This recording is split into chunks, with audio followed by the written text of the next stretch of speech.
Good afternoon, good evening, or good night to you, ladies and gentlemen. I am your host for today's Real Vegas Junkies. Today I'm being joined by what some people can consider the master of podcast in Las Vegas, Travis Fletcher. How are you doing? I'm doing great. Thanks for having me on the show that is out of our studio. We are currently in Sticky Paws Studios, and I'm happy to have Real Vegas Junkies, Real Vegas Magazine, be a partner of the studio. Yeah, I mean, last episode that I was able to host, we had David Kohlmeyer come in, and he was able to highlight to us that he's working for the law firm Hadari Law Group, and that is Sam Ryan Hadari right there on the front. It was hot off the press last week. This week, it's still pretty hot. It's a warm off the Still press. pretty hot, warm off the press at this moment in time.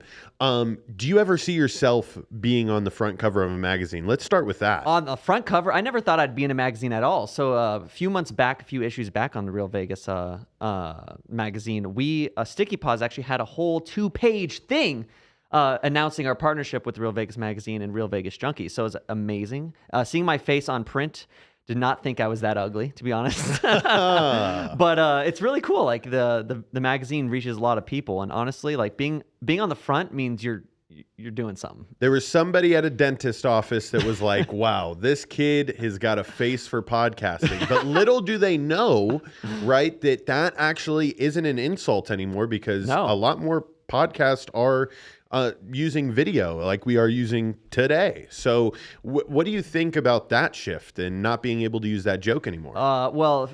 Face for radio still exists. So I think the saying still exists, but face for podcasting literally means you're the hottest person in the world, because podcasting is the hottest thing in social media content. George, like podcasting is an amazing medium that, a lot of people, it was invented in 2006 with the iPod, right? That's where podcasting comes from. Before, it was called internet radio. And at the time, it was just encumbered with a bunch of other radio personalities, like basic guys, and all you'd see is just like an image and whatever. But over the course of many years, like everyone knows Joe Rogan was like purchased by Spotify for like hundreds of millions of dollars. And that was the first time that the world recognized that podcasting isn't just a fad, And I truly believe that today, that if a person or a company or a brand or an influencer doesn't have a podcast, they are missing out on a huge audience that consumes a lot of it. And, the podcast world is growing. You say that there are a lot more people consuming, but I'll hit it from the realistic side. There's still a good deal of people in the world that don't consume podcasts every day. Do you see that shifting over the next 5 to 10 years? It's actually, I think that the increase of the podcast listeners is going a little bit slower than people expected, just because, like, how do you get somebody to really involve themselves on an hour to a 30-minute thing? Like, if the first 2 minutes are dry, like you're moving on. But long form, like the first 2 minutes of a movie is slow. You don't get any good content, but you paid for the ticket and you're in there, it's going to be great. So a lot of people have kind of like circumvented this kind of like anxiety by repurposing podcast content for social media platforms like TikTok Reels, Facebook Reels, YouTube Shorts, because at that point you're really just taking the chunks that are the most important or the most entertaining and delivering it to the people that have shorter attention spans or prefer short form content. And as far as like what I've been able to see throughout the podcasts that I've listened to, I've been an avid listener now for, I would say, roughly 4 years. I didn't enter myself into the podcasting space until about 2 years ago, where I really did start to see the value of being able to own your own story and your own brand. Is that a lot of the things that you're seeing businesses do in these past couple of years? If you were not living under a rock since 2016, we know that there's a lot of people upset with like the traditional media channels, right? Like YouTube, Instagram, all these places have political agendas, even though that they're not like political. They're like, if you say something they don't like, they demonetize you or they delist you. And so if you have let's say you have a THC company, right? A dispensary company, actually advertising on platforms like Facebook or Instagram is against their terms of service. It's not illegal. It's not like you're hurting anyone. But now all of a sudden these companies are scrambling and trying to figure out ways to self-host content. And podcasting has always been like the Wild West of self-hosting, because ever since the beginning, there was no YouTube place to upload your podcast. You literally had to have your website, upload the audio file to your website, and use what's called an RSS feed, which is fancy language for a document that gets sent out to Apple Podcasts, Spotify, and stuff that reads like each of the things. So whenever you click download podcast or play podcast on Spotify or Apple, you're actually not downloading it from Apple or Spotify. You're downloading it from their hosted platform, which means that if you self-host, no one can really take it down. Obviously, if it's illegal and it breaks like laws, they, government couldn't come after you, but the platforms don't control what the content is. So for a lot of companies like gun companies or even food companies that are like offer really strange stuff, can finally get their message out there without having to worry about whether or not the reception will be met with demonetization or just it's not seeing anyone. What are some of the biggest anxieties that you see for people that are just wanting to start podcasting? Because I'm pretty sure there's going to be a couple of listeners that are listening to it right now. It's like, man, I've heard this story over and over and over again, and I'm afraid to make the jump for X, Y, and Z reason. What are you normally seeing be those anxieties or barriers? So a lot of the barrier of podcasting is that first of all, like we're wearing headphones and like talking to a microphone. That is enough to like scare a lot of people away because you're not used to listening to your voice in your head. And a lot of people are insecure about their own voice and stuff. But most importantly, like we don't do a good job as a society in America to like really give people like a voice. Like everyone feels like whatever they have to say isn't important, or so they feel like if they have a podcast that they would just be talking like nonsense. But the cool thing about podcasting, especially interview-based podcasting or even monologue-based podcasting or even story-based podcasting, is that for every human, there's hundreds of other people, if not thousands or millions of people who share that same story. So no matter how niche or unique or like insecure your thoughts might be going into starting a podcast, like there are other people that will resonate with that. And a lot of people are obviously afraid of getting like public backlash or be like, oh, I don't like your content or I don't, whatever. But the algorithms of social media these days find people that resonate with that content. For example, if I broke my leg and I'm going through a hard time, and I want to share my experience of going through hospital bills, like, for most people that's not interesting. But there are people who are chronically ill and have to go through the hospital and need somebody who understands their pain. And that's like podcasting and is a great way to find those people, because otherwise you're making a tweet and there's really no discoverability there, or you're making a long form post on Facebook and it's just restricted to your friends. But now that there's short form content and like these real algorithms, like it listens to the content, it understands who engages with it and delivers it to the people. So now having a voice is easier than ever. And having a unique voice is as gratifying as ever, because now people can utilize their uniqueness and their nicheness to finally come through and find the people that they want. You've been working here at Sticky Paws Studios since it opened. You are one of the partners of the studio, and you were also working at another studio before this. Yeah. Tell me about some of your success stories. People that were willing to take the jump business-wise, creativity-wise, to really use podcasting to help promote like their downward funnel or however they make revenue for themselves. So I believe it was the biggest story that it's not really related to Sticky Paws, but it's a very interesting story, because the last company you expect to succeed in podcasting is a cookie company, right? But like Crumble Cookie, based in Las Vegas, or is it Pink Box? It's Crumble Cookie. Crumble Cookie, based in Las Vegas, started a podcast, and all their podcast was about is just casual conversations. But then during the podcast, they would present the cookies as like a little bit during the podcast. But they completely owe their success to the success of their company due to that podcast. Like the fact that they can like casually talk about something and then have their cookies presented. They obviously have the long form podcast talking about whatever, but then the cookies just make a feature. But now people are being exposed to this organically and through the social media content, through the virality of like some of the few clips or whatever that kind of popped off. They have seen more and more success. And we see this time and time again with very niche and specific brands that just like, how do you advertise an overly sugar cookie that's delicious as hell, but without doing it in like an ad format? Like, come on down to Pink Box Donuts or Crumble Cookie. Like, how do you do that? And so that's one of the success stories, but it's echoed through everyone. Like there are Sam Hadari, for example, has a podcast, Sex, Lies, and Lawyers.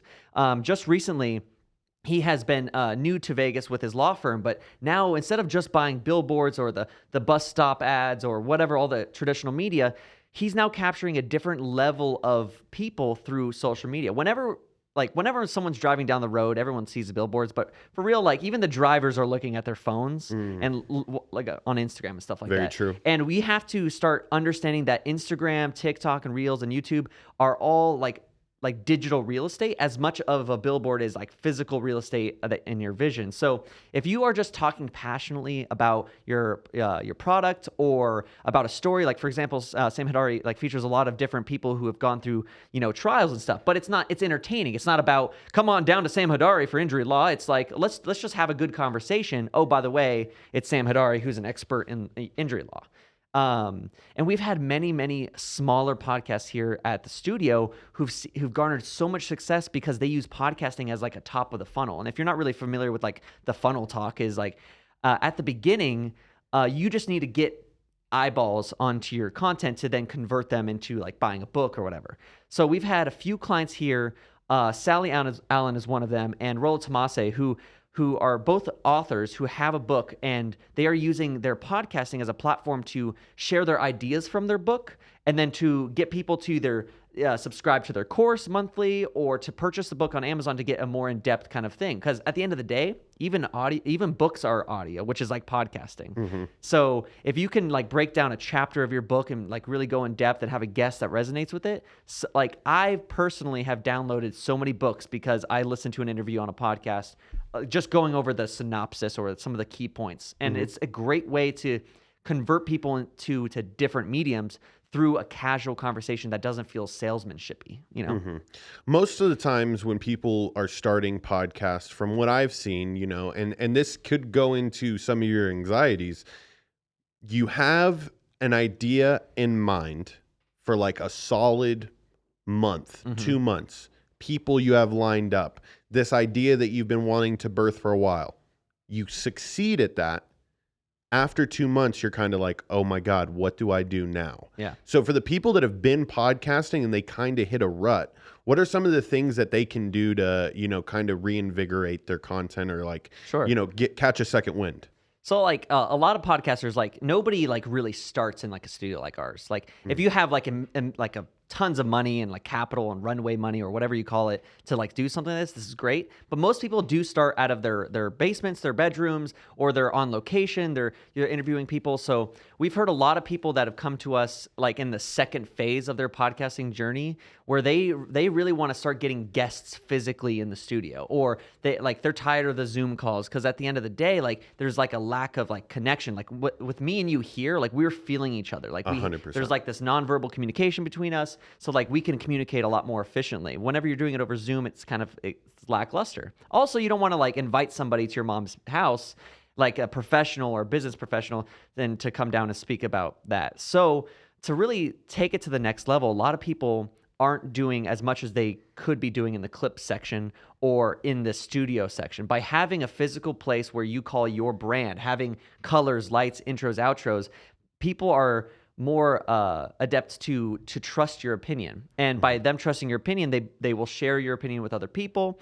So my advice to like anyone starting off or who's kind of hit like this plateau is to kind of shift in a different gear and think about longevity. Like, yeah, every single week you're probably thinking about clips. You're probably thinking about it going up on time. You're thinking about the YouTube release. You're commenting on everything. But really finding a place like Sticky Paws. And there's tons of other people in this town that have podcast studios, but what they're mainly focused on is turnkey services for podcasting. So when somebody comes in and they're ready to hit the second gear on their podcast or the first gear with some money behind them, they are automating everything. So when a host comes in to Sticky Paws, they come in and sit down in the seat, they speak for an hour, they have like multi-cameras, they have an engineer, they have a dedicated producer, and we handle the distribution to the video, like YouTube and Apple, Spotify, Google Play, everything. So at the end of the day, all you're focusing on is the content and engaging with your audience, which is really what drives like the longevity of a podcast. If you don't have personal connection with the people listening. If you don't have feedback, then it kind of like tapers out or it plateaus. But that is where the next level, which gives you more time to think strategically, like, oh, let's have an event on a local restaurant, or let's have a meetup with my friends, or hey, let's just even have a private Discord chat. But you can start thinking about this stuff instead of logistically being bogged down by a lot of that. And that's what really Sticky Paws is about, is to giving that freedom of content to the hosts to really discover really what their podcast is about without having to worry about the technical side. And obviously, that's amazing advice. And if we haven't already sold people or at least kept them going with podcasts, if we want to put up the wide here, Trey, we have Real Vegas Junkies, and we'll focus on the word junkies because this is a podcast network that is growing across the country. You're playing a huge part in that. Yeah. Tell us a little bit about that and what the Junkies name means and where it's going. So yeah, Real Vegas Junkies is a partnership with Real Vegas Magazine, but we the Junkies brand is actually has its kind of tentacles across the entire country. We're both a network of podcasts that feature different niches. So for example, we have Real Vegas Junkies. We have Fight Junkies, which is more about MMA and boxing. We have Fitness Junkies, which is about working out and kind of fitness and health and stuff like that. We have Action Junkies, which is about adrenaline sports, betting, stuff like that. We have Gridiron Junkies, which George Carmona right here is the host of Gridiron Junkies. Soft plug there. But essentially, this network is building kind of like a group of people all accomplishing the same goal to find each niche. But it doesn't stop there, because Junkies is not just an idea. It's actually a business that's starting in Boca Raton. So podcasting, you might see as like a niche kind of thing and as it's growing slowly, but we found that across the country, there's a market of people who just don't have access to the knowledge of podcasting. So in Boca Raton, Florida, currently there is a Podcast Junkie Studios. Amazing. Which offers similar services like Sticky Paws. And they will turnkey produce your studio, multi-camera setup, the whole shebang. And over the course of a few years, we hope to open up in every major city so that anyone in the country who has an idea and who wants to take their podcast to the next level or is just starting can start today, or just go down and consult, or just see how it's done. So it's not just I have to buy $4,000 of equipment and I got to worry about the EQ and the parameters of like uploading, and oh no, the file size is too big. Like you don't need to be a tech whiz to do a podcast. You just have to have a great idea. And that's what Sticky Paws Studios and Podcast Junkie Studios and the network is really here to give. Like, we have many shows that we're building currently that will expand to bigger things. We have a lot of different shows that are part of the network that aren't Junkies brand, but we're here to give a voice and give like the freedom of communicating to their audience without having to worry about the tech. And is there anything else that we missed in the podcast space? The one thing I haven't asked you is, what is your favorite podcast currently? What can you put the people onto? So, I mean, it seems a little ironic, but like my favorite podcast is actually a cinematography podcast. So prior to podcasting, prior to Sticky Paws, I was going to school, so UNLV, for film. And at that time, I was really just shows you the strength of podcasting. I was super anxious about like going into the filmmaking industry, not understanding cinematography. So I found a guy, his name is Patrick O'Sullivan, with the Wandering DP podcast. Check it out. If you're really into filmmaking, into the technical side of filmmaking, you'll really enjoy his work. He really broke down all of the scenes. Like, he would like record a commercial, and then over an audio format, he would talk about what he shot. Like, oh yeah, I put a light over here to fill this broadside lighting, and I put the background, and all of this kind of content it's passive. But as long as you're listening to what you need to be listening to, like to the experts in the field, like even though you're like not into hydroponics, but if there's a hydroponic podcast out there and you're going to school for that, just being around professionals and listening to how they speak kind of makes you a better person and makes it easier to understand. So by the time I was like third year in college, I was a more well-rounded person, because outside of learning hours, I was understanding how to speak the language, the equipment, the understanding. So, and that's what's cool about podcasting as well, is that professionals with nothing to sell can just go to this medium and then find the next generation of the people in that podcast, in that that trade. For example, welders. Like, we have a shortage of America in welders, plumbers, like all these trades, and it's because there's a lack of coolness or a lack of education to it. Everyone sees like the 9-to-5 worker or the guy who's busting his butt, doing a bunch of stuff. He's sweaty. He comes home. It's like, that doesn't seem like a very nice life. But at the end of the day, these people are like, they make good money, by the way. So if you want to be in the trade, do it.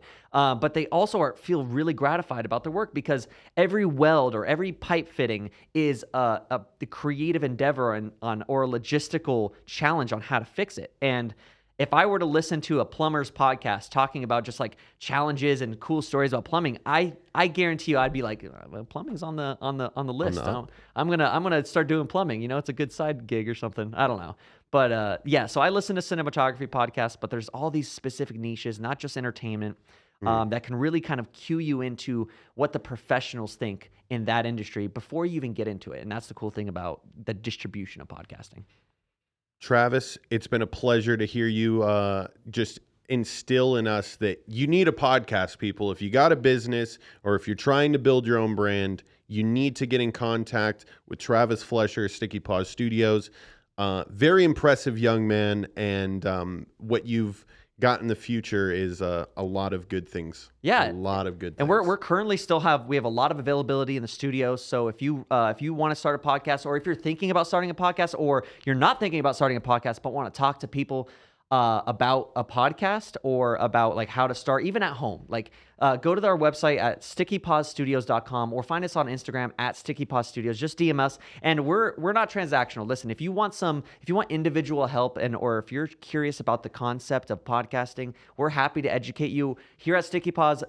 Half of what we do is the podcasting, and the other half is education, because we believe that podcasting is the medium that every business will need. It's like websites in 1999. That was before my time, really. But everyone thought websites were a fad. Like, oh, it's just going to be a thing. It's all about brick and mortar. But by 2005, if you didn't have a website, you're not competing. And everyone thought apps were a fad. Like when iPhone first came out, everyone thought these little dots on your phone was like going to just, go away. It's all about websites. It's not apps. But here we are now. Like if you don't have an app to your company or an app to your service and a website, you're falling behind. All right, go forward to 2016. If you don't have an Instagram account, an app, and a website, your company's not competing. And George, I 100% believe that within the next 5 years or even sooner, that if your company doesn't have a way to organically speak to their audience via a podcast or some sort of kind of entertainment or talk show, something like this, you're not going to be capturing the audience for the next generation. So if you don't have a podcast, an Instagram, a website, your business is probably not going to compete in the market. Wow. Couldn't have said it any better. The Gary V, that sort of model, right?